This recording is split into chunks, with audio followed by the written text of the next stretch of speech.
I don't know. I think Black Avenger TV is back up. I don't know. Um, I think it's called Free Speech TV now. 'Cause I thought they did away with Black Avenger TV, and then I got an email from them saying somebody has subscribed to my channel. But I tried to go and log in and everything, and it seems like it's.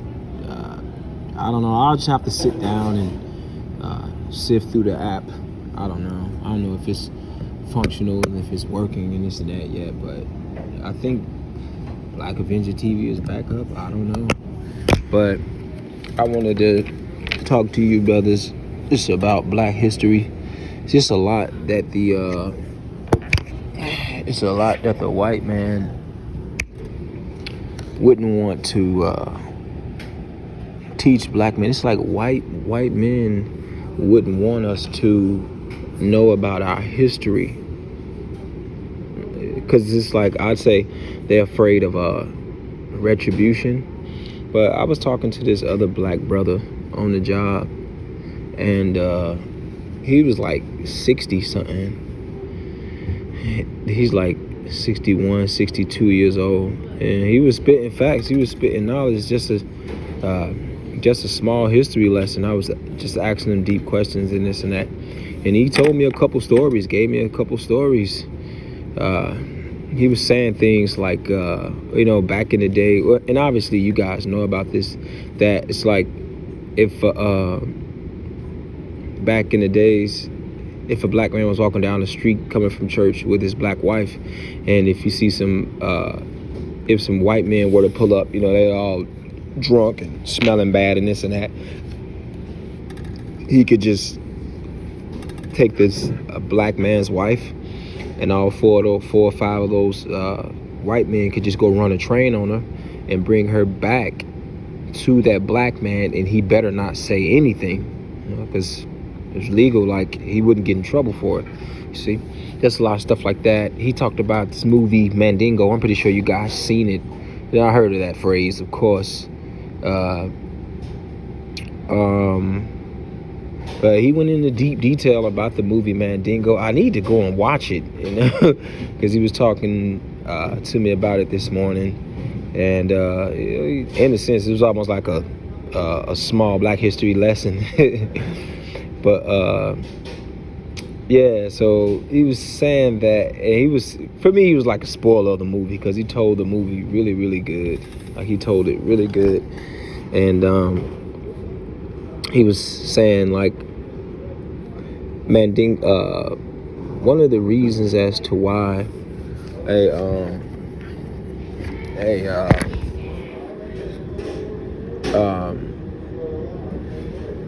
like white women, they're like having sex with Black men, is because like back in the old days, yeah.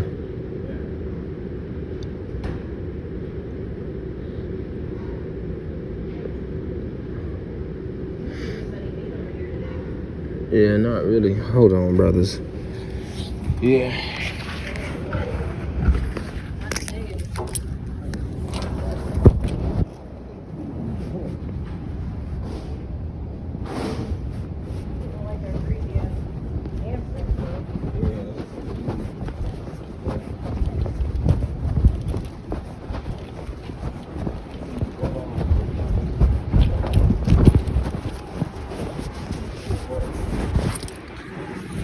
Oh yeah, I'm sorry, brothers. Well,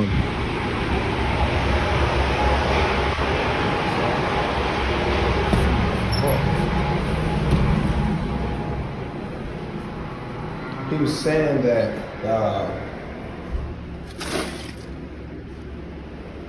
white women, like back in the days, like white men was like, they'd have sex with like some of the most beautiful or best looking Black women.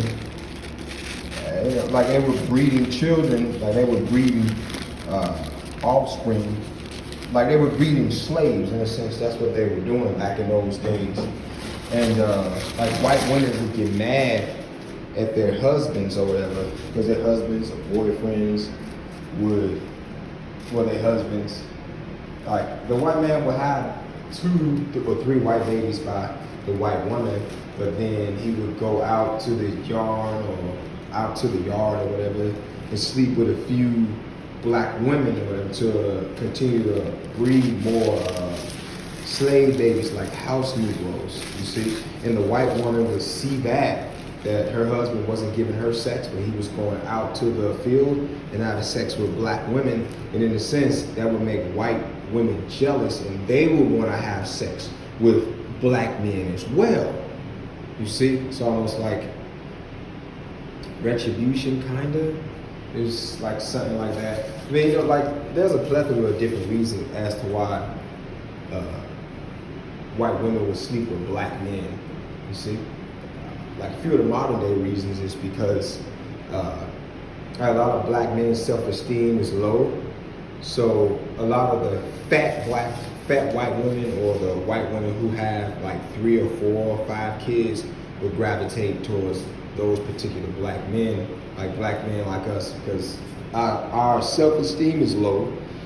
And I've even heard of white men making jokes about black men dating fat white girls, like rejects, the white girls that white men don't want to date. They know us as white men, us as black men, we good for that, because our self-esteem is low, you see? And that's a problem.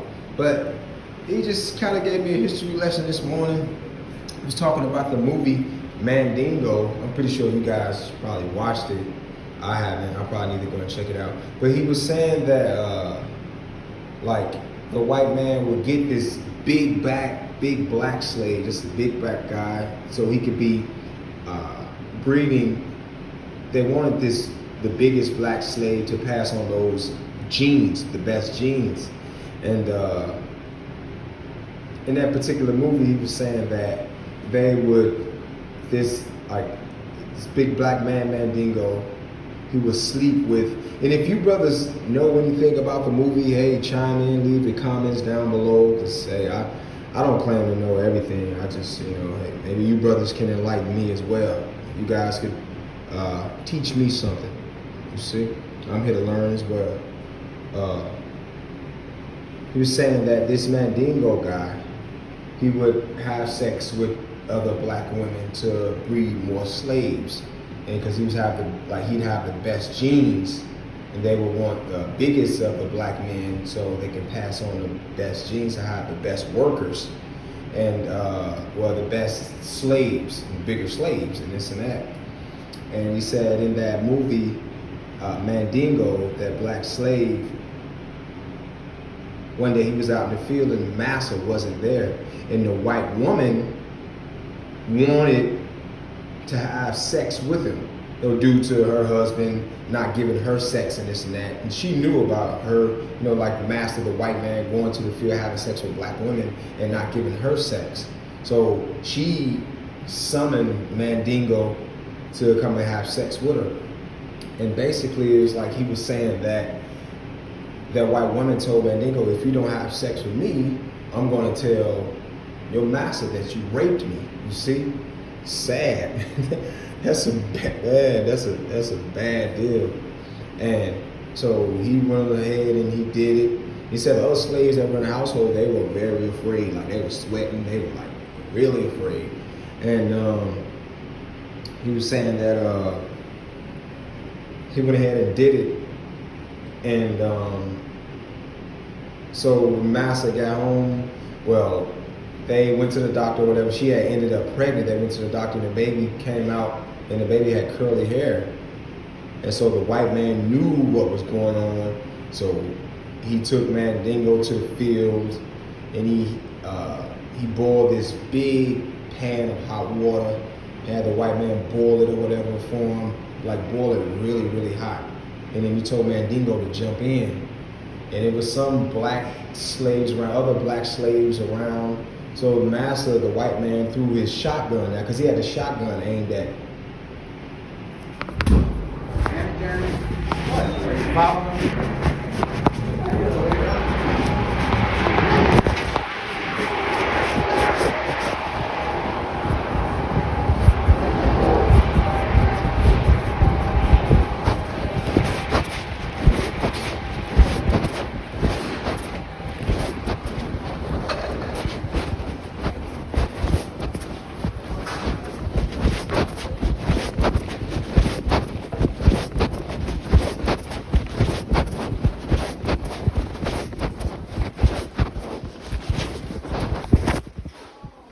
Sorry again, guys. Yeah, so the white man he threw down a shotgun and he picked up this pick. It was like a sharp fork pick, and he was like aiming it towards the the black man, like urging him to get in, telling him, "Hey, get in, Negro, get in, nigger, get in, slave," and this and that. And he was afraid to get in, but as he dropped the shotgun, it was another black Negro who actually picked up the shotgun and shot the white man. And it was just a deep story, like how he gave, like it was just a small history lesson for me. Like it was great as to like this black man. He was just talking to me about history and this and that because he actually grew up in South Carolina and this and that. And yeah, so I had like asked him because see, I was thinking like. I kind of had this thought in my head for years that being segregated was better. In a sense, I kind of thought that Martin Luther King was an agent, and in a sense, he probably was. You see, and like I would kind of argue for that I think that segregation was better for black people because at least we still had our black women.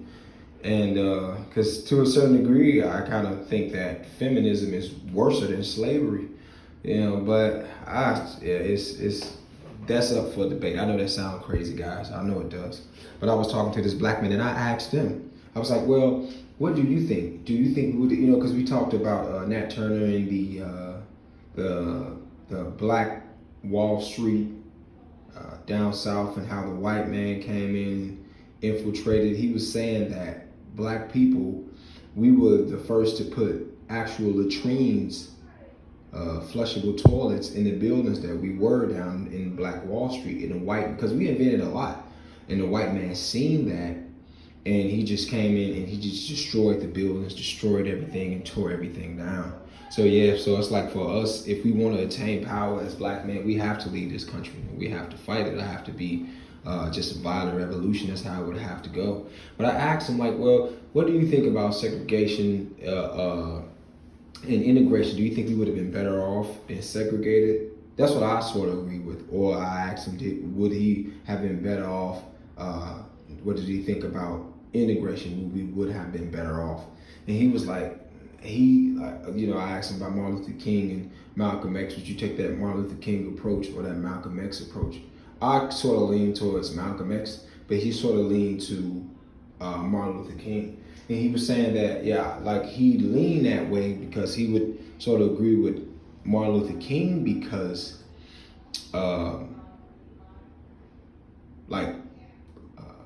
post-slavery, before slavery, during slavery, we didn't have no rights. And he was saying that, we just didn't have no rights at all. So it's like the white man could come and take our wives, do anything. Like if we were still segregated nowadays, it's a possibility that the white man could still take our wives, do anything he wanted to do to us, and it would be totally legal because we still segregated or whatever, living in this white man's country. So he could still do anything he would want to do, you see?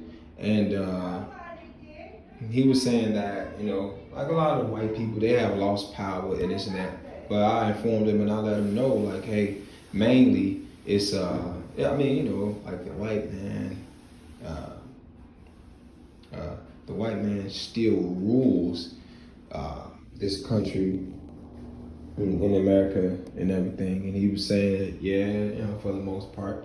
But like, the black man and lower class people, because even white people, like lower class people, it's almost like they fighting to keep this country a democracy and keep the lower class people down in the dumps. And he was just making certain points like that. But it was deep, man. Like it was just great. It was cool talking to that black brother. He was giving me a little bit of history, and because it's like nowadays they don't teach stuff like this in school. They don't talk about stuff like this in school because they don't want black people to have knowledge like that because they're afraid of, like I was saying earlier, retribution, that the black man will come back and do to them what they did to us. So they don't want us to really have no knowledge, and this is why like to a certain degree slavery still exists. And I mentioned this in another video as to where it's like they don't use the terminology slavery. Now it's the new terminology they're using is criminals, because it's like white man came to the black communities, deindustrialized black communities, took the jobs out of our communities, brought crack cocaine to our communities. So now us as black men, we don't have no job, we don't have no option. So it's like what are we going to do? So then we sell dope, we would sell crack, we would sell drugs. Then we would get locked up, and then we would be working for cheap labor, 35 cents an hour, 75 cents an hour. So it's like we modern day slaves, you see? Because the black man is not respected, even in the black family, because it's almost like the black woman, in a sense, she's an agent as well, because the black woman would take certain white incentives from white men, take HUD, child support, WIC, all these government incentives. The white man is the black woman's second baby daddy. All my aunties, my mom, and everything in Louisville, Kentucky, they that's like all they did was like my mom and aunties and like everything, a lot of females in my family, they've been on Section 8 housing and public housing for forever. They've been getting food stamps, and a lot of these black women, they sell food stamps. They've been getting this stuff forever, my man. I do not hear about black men getting food stamps or none. Like, I think my uncle, he got food stamps, and he told me one time, he said that he got like $24 or something like that. I was like, wow. You see, this is what he told me. I was like, wow, like, dang, that's insane. But mainly when I hear black women getting food stamps, they get like $700, $800. They go out and they sell food stamps for drugs.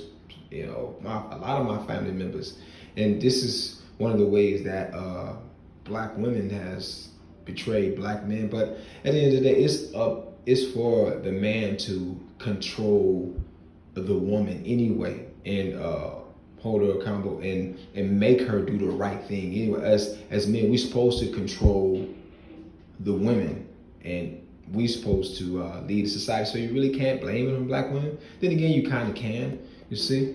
But and then you got a lot of these black men out here that are totally delusional. They like unconscious. They'll think that, well, I'll just go out and I'll just sell dope and this and that. But it's almost like it's part of the plot, you see, for the white man to bring you down. And because as a black man, when you locked up, you have no power.